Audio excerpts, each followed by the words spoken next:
అందంగా రెడీ అయ్యేవి. ఏంటండి అంత అందంగా ఉన్నానా? బాహుబలిలో అనుష్కలా ఉన్నావు. వావ్, అంత అందంగా ఉన్నానా? అదే ఫస్ట్ పార్ట్ లో పొడలు ఏరుకుంటది కదా. అంటే అన్నానంటారు గాని మేము ఇంత చక్కగా రెడీ అయ్యేది మేకప్ వేసేది మీకు అందంగా కనిపించడం కోసమే. అంత అలా అనుకుంటున్నారు. అలా ఏం కనిపించట్లేదు కానీ మాకు. సర్లే, ముందు ఆ కిటికీకి కట్టను కొట్టించి తగలడు. ఆ పక్కింటి సుబ్బారావు అదే పనిగా చూస్తున్నాడు. ఒక్కసారి వాడు క్లియర్ గా చూడండి, వాడే గుర్తిస్తాడు. మళ్ళీ నేనెందుకు? కనీసం బాత్రూమ్ డోర్ అన్న పెట్టించండి. ఏమైంది? ఆ పక్కింటి లక్ష్మణరావు తొంగి చూస్తున్నాడు. పొంగి చూస్తున్నాడా? చూసాడా? చూస్తే చంపైను. చూస్తే నువ్వు చంపడం ఎందుకు? వాడే తెచ్చేవాళ్ళు కానీ అసలు ఇప్పుడు పుట్టింటికి వెళ్ళాల్సిన అవసరం వచ్చింది. అసలే మా నాన్న నా పైన బెంగ పెట్టుకున్నాడంటండి. కూతురుకు లంగా పెట్టలేదు కానీ బెంగ పెట్టుకున్నాడు లఫుడు గాడు. దీన్ని చేసుకోవడం వల్ల ఏ లాభం లేదండి. ఆ చదివి ప్రేరణ వస్తాయి అనుకుంటే గుళ్ళో పెళ్లి చేసుకుని తెచ్చా. అక్కడ కానుకలు ఉండి లేదంటే మొత్తం తీసుకెళ్ళి అందులో వేశారు. ఇక నాకేం వస్తాయి? కానీ నా పేరు శేషు, దీని పేరు కీర్తి. శుభలేఖలు ఏమని రాయాలండి? శేషు కీర్తిల వివాహం రాయాలా? కీర్తి శేషుల వివాహం రాశారు.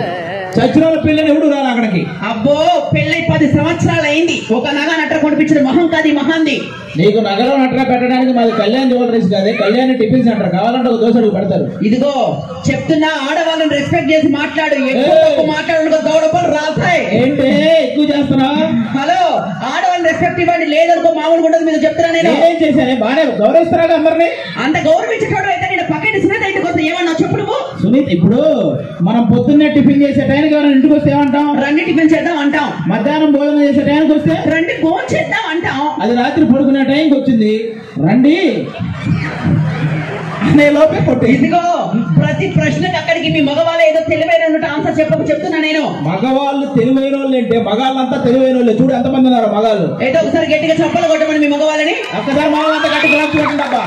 అదే ఆడవాళ్ళు ఇప్పుడు మీరు గట్టిగా వేసుకోండమ్మా.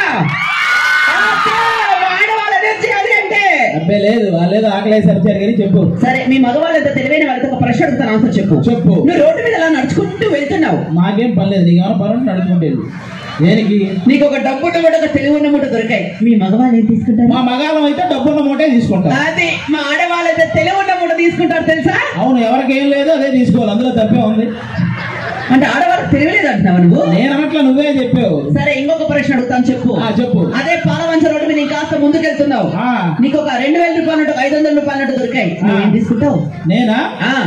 నువ్వైతే ఏం తీసుకుంటావు? నేనైతే 2000 రూపాయలు తీసుకుంటాను. నేనైతే 2 తీసుకుంటానే పెంచగా తప్ప. అంటే అన్నానంటారు కానీ ఇలాంటి మాటలు మాట్లాడితే నాకు మనసు బాధ వేస్తుంది. ప్రతిదానికి ఫీల్ అవ్వకే. భార్య అంటే భర్తలో సగం, అది ఒకటి గుర్తు పెట్టుకో చాలు. ఏమన్నారు? భార్య అంటే భర్తలో సగం. ఇన్ని రోజులకు ఒక మంచి మాట చెప్పారు. అంటే ఇప్పుడు మేము ఏడిస్తే మేము ఏడుస్తాం, మేము నవ్వితే మేము నవ్వుతాం, మేము పైన దూకితే ఇంకా ఎక్కువ నవ్వుతాం. దోకండా మీకు దండం పెడతారు.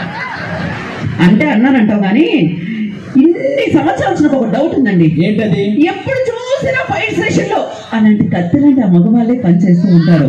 అలాంటి అందమైన అమ్మాయిని ఎందుకు పనిచేయరండి? ఫైర్ స్టేషన్ లో ఆడవాళ్ళు ఎందుకు పనిచేయరు? అదే నీ డౌట్? అవును. మీ ఆడవాళ్ళకి నిప్పు పెట్టడమే కానీ ఆర్పడం రాదు కదా, అందులో పనిచేయరు. సరే గాని ఆ తలకు దెబ్బ ఏంటి? ఇదే నిన్న సుబ్బారావు గారు రాడు తీసుకొని కొట్టాడు. సుబ్బారావు గారు రాడు తీసుకొని కొడితే నీ చేతిలో ఏమీ లేదా? ఎందుకు లేదు? వాళ్ళ ఆవిడతే నా చేతిలోనే ఉంది. అప్పుడు కొట్టాల్సిన పీక పోయేది. సరే సరేలే, ఇట్లా ఆడెవడో వస్తున్నాడు, జాగ్రత్తగా ఉండు చేయడానికి. అబ్బా, ఎవరండి చొక్కా? మీ అక్క. ఏం కావాలి? ఏం పేరు? మన ఆవిడ గారా? మన ఆవిడ గారా? మా ఆవిడ గారు కాదురా, మా ఆవిడ గారు. ఏం పేరు? సోనాలి. బిడ్డ సత్తు బిందె కనపడట్లా? మీ ఆవిడ గారిని చూస్తుంటే నాకు ఒక కవిత చెప్పాలనిపిస్తుందండి. నీకా? ఇది మా చెప్పు. బాగుంది, చెప్పు. మీకోసం ఈ అడుగు. అయ్యా, మీ అడుగులో నా అడుగు. మీకు ఏం కావాలో అడుగు. దాని మూతికి అడుగు.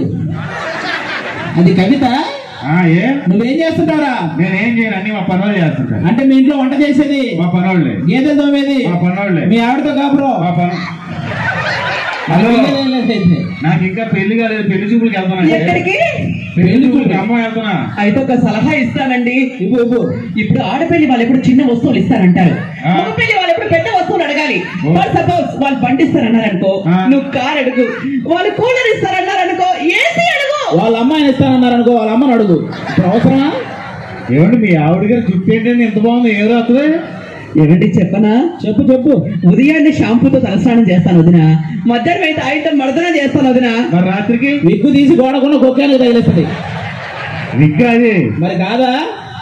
ఏ ఒరిజినల్ కదా అవన్నీ ఇప్పుడు ఇలాగెళ్తే ఖమ్మం అవుతుందా? అలా వెళ్తే తలనొప్పి పోతుంది, చెయ్యి నొప్పి పోతుంది. ఖమ్మం ఎందుకు వస్తుంది? దించెల్లో వస్తుంది. 10 గంటల బస్సు ఎన్ని గంటలకు వస్తుందండి? 10 గంటల బస్సు అని ఈడే అంటాడు. మళ్ళీ ఎన్ని గంటలు తాగొచ్చాడా? తాగొచ్చావా నువ్వు? ఇంకా లేదండి. అంటే లాస్ట్ బస్ ఎన్ని గంటలకి? లాస్ట్ బస్ అయితే 1 గంటకు రా. దాని తర్వాత నువ్వేమన్నా మాట ఇచ్చావంటే? లేదండి. అదే లాస్ట్ బస్సు. ఏం కావాలి నీకు? అడ్రస్ చెప్పండి సార్, వెళ్ళిపోతాను. అత్తగారిల్లు పాలవంచ. మీ అత్త ఏమన్నా అమెరికాకి అధ్యక్షురాలు అంటారు. దాని అడ్రస్ మాకైనా తెలుస్తుంది. ఇప్పుడు ఆర్కే బీచ్ ఎక్కడ ఉంది? ఆర్కే బీచ్ వైజాగ్ లో ఉంది. చార్మినార్ ఎక్కడ ఉంది? చార్మినార్ హైదరాబాద్ పాత బస్తీలో ఉంది. మరి ఆ రెండు అడగగానే చెప్పినాడు, మా అత్తగారు ఏం తెలియదా నీకు? ఒరే ఆర్కే బీచ్ ఏమండి అడ్రస్ నాకు తెలుసండి. నీకెలా తెలుసు? ఏమంటే ఒక్కసారి మీ ఆవిడ పంపిస్తారా? మళ్ళీ పంపిస్తావా? నేను అలాంటి కదండి. అది అలాంటిదే, నా భయం అది కదా. Thank you.